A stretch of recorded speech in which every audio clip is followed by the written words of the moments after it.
Hello, today I'm going to show you how I paint waves alla prima or in one sitting. For this tutorial you will need burnt sienna, ultramarine blue, Prussian blue,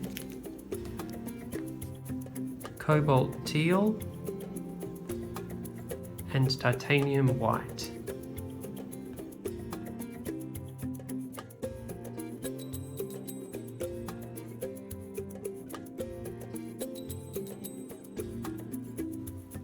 Right, sky is done, so now I'm going to drop in a horizon line. The most important thing is to make sure it's straight. Now that I've established a nice straight horizon line, I'm just going to blend this into the foreground, allowing the paint to get a little bit darker as I get closer to the viewer.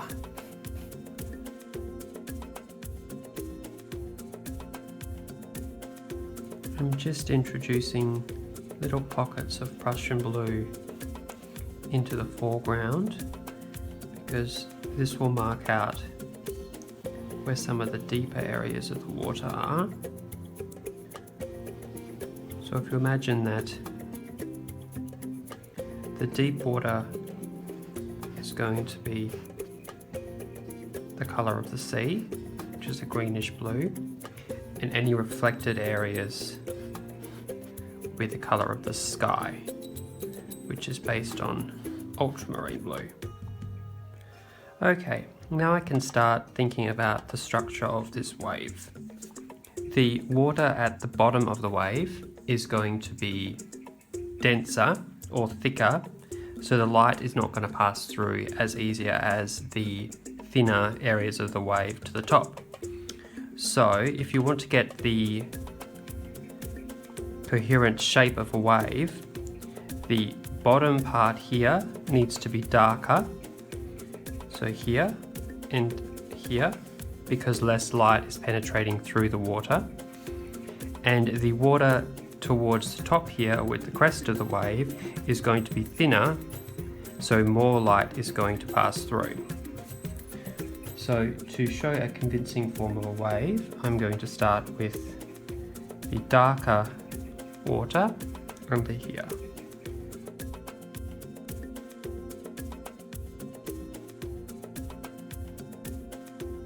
And I'm going to kind of drag it up, because the wave is this kind of shape. The next part of the wave you want to define is going to be the transparent wedge of the wave, which will be here. This is going to be the highlight of the painting. To create this colour, I've mixed in some beautiful cobalt teal, which is like a turquoise colour, and I've mixed it in with a little bit of this Prussian blue, which is going to make this painting really coherent.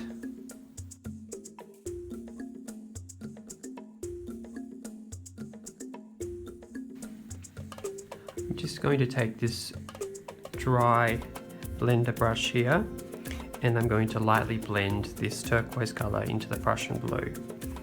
So I'm going to just lightly drag from the lighter colour into the darker colour, just very gently.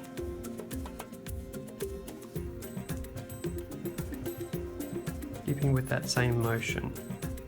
Now between strokes, I'm wiping off my brush so that the dark colour doesn't go back into the light colour.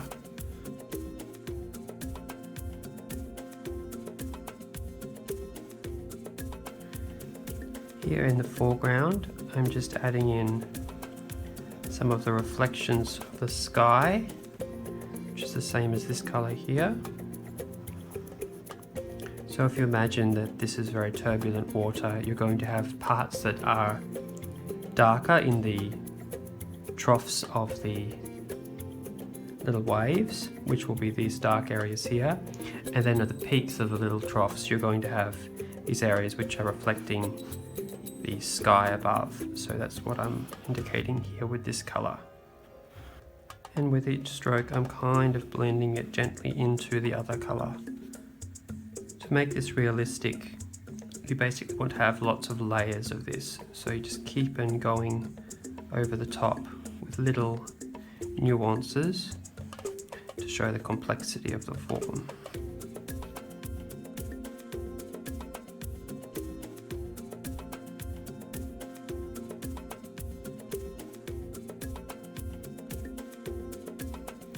I have just added some white to my turquoise mix, but not too much.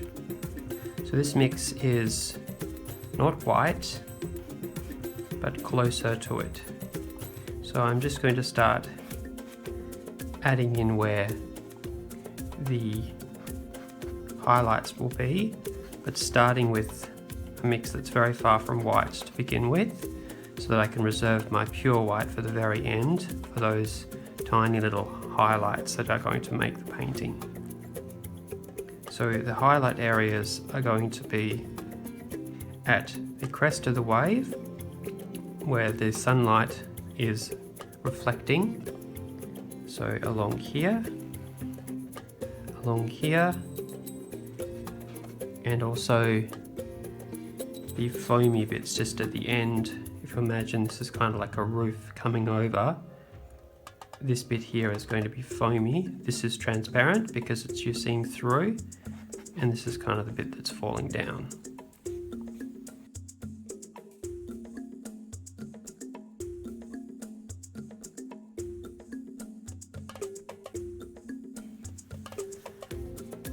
And I'm just going to start blending these areas as well with my dry brush.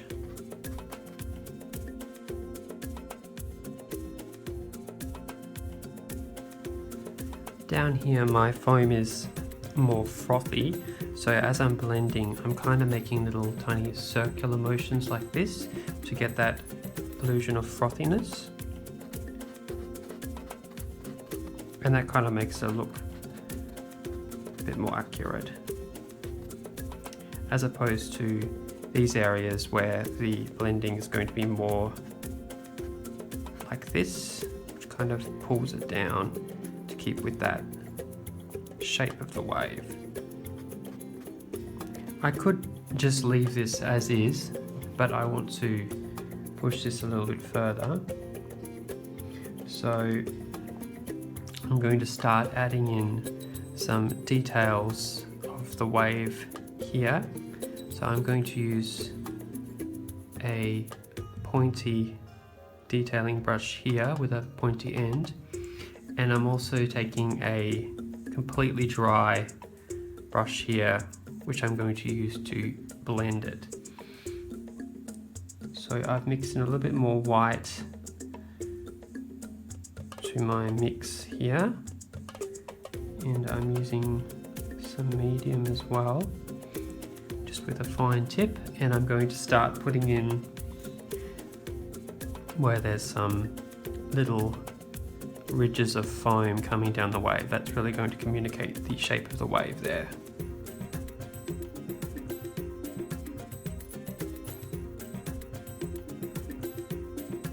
And then straight away I'm going to take my dry brush here, and I'm just going to just push down on it just to soften the edges, because this paint behind is still wet.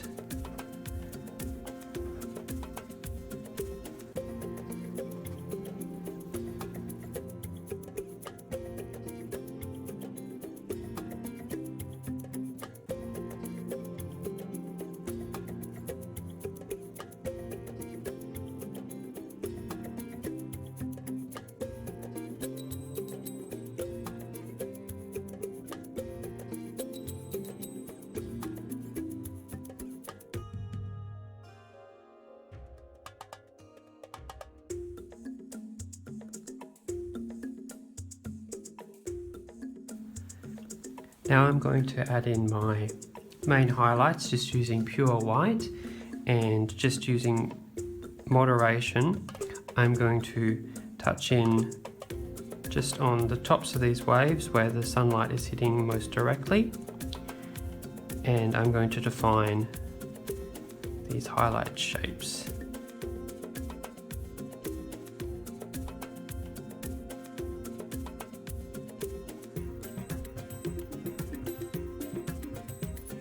Now I really particularly want to define these sharp edges on the bottoms of these waves here. So I'm just using a generous amount of paint with this detail brush here, just to mark the very edges of this wave shape here. And I want to kind of get this very textured looking form here.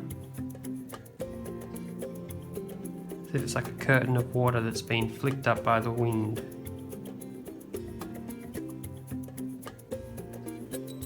The same on the top.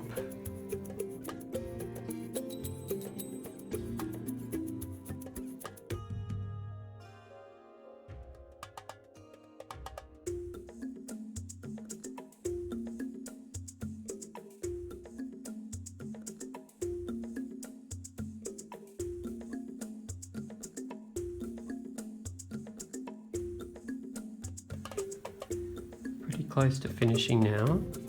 I'm just going to add a little bit more of this cobalt teal color just to redefine where the light is shining brightest through the crest of this wave.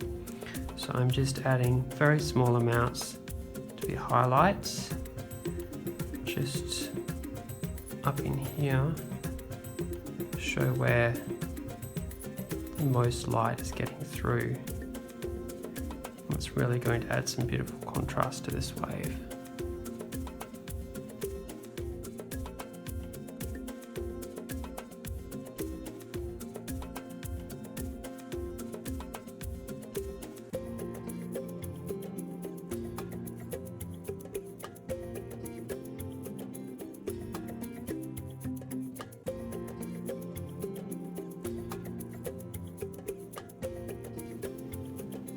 Been defining these rocks a little bit in the foreground, just loosely, and now I'm just going to add little bits where the wave is bumped up against the rocks just to give the paint a bit more dynamism. I'm just using one of my lighter colors here just to create a splashy effect just here. I'm just kind of taking my brush and pulling it up like so to give it that look like it's splashing. Now here comes the fun bit. So I'm taking this little brush here, I've dipped it in a generous amount of medium and mixed it in with my lightest color, quite a lot.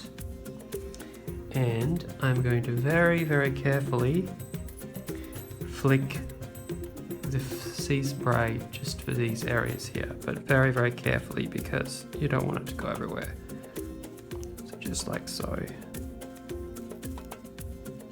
Just little bits at a time, building it up as I go. See how that creates this really nice fine mist.